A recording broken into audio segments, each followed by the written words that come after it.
We're at Vandenberg Air Force Base. We're about 20 minutes before the launch of ICESat-2. You might see the white light off in the distance. That's the Delta II rocket. It kind of feels like an idea that was always going to just stay an idea.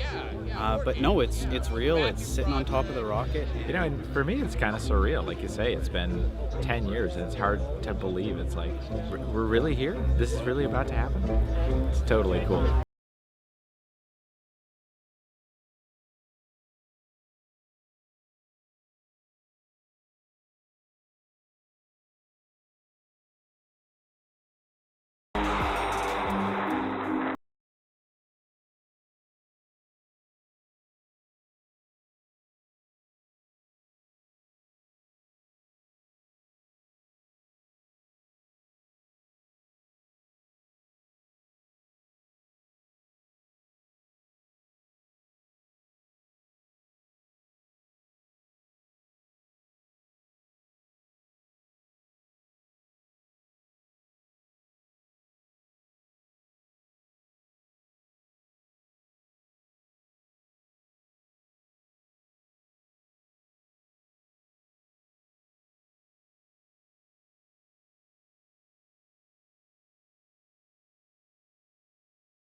In the sea ice pack. To solve that problem, ICESat-2 was designed with a fast pulsing laser instrument to take precise, near continuous measurements across its 3 pairs of beams.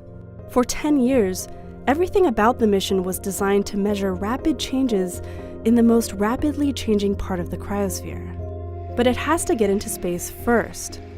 But it's a huge transition going from the ground to in space. We've spent better part of 10 years, thousands of people have been involved, and actually seeing the rocket there on the pad with all of that work kind of all put together in one place, it's pretty amazing. And then getting up in the middle of the night to go watch the actual launch, it's sort of surreal in a way, because you've put so much time into it for so long, and actually seeing it over there is like, whoa, you know, it's a big deal. 2, 1, 0. That's off. That's 1.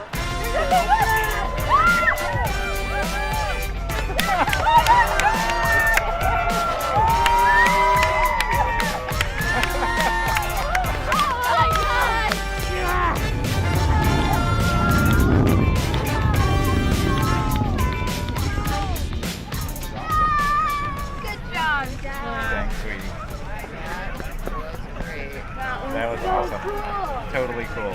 There it went. That was Atlas. The last Delta II, heading on up. So Atlas has been turned on over the course of the first few weeks of the mission, really culminating for us with the laser. So this is our first look at sea ice data from ICESat-2, and it looks fantastic. The signal levels look great. We've got plenty of photons there. We're capturing ridges, we can clearly see the ocean, all sorts of cool stuff in there, and this is just our first data. It's only going to get better from here on out. The data from ICESat-2 is well on its way into digging deeper into the unknown dimensions of sea ice sheets, and glaciers. It will shed light on changes in sea level and global weather patterns, and once again find new things about ice we didn't know to ask.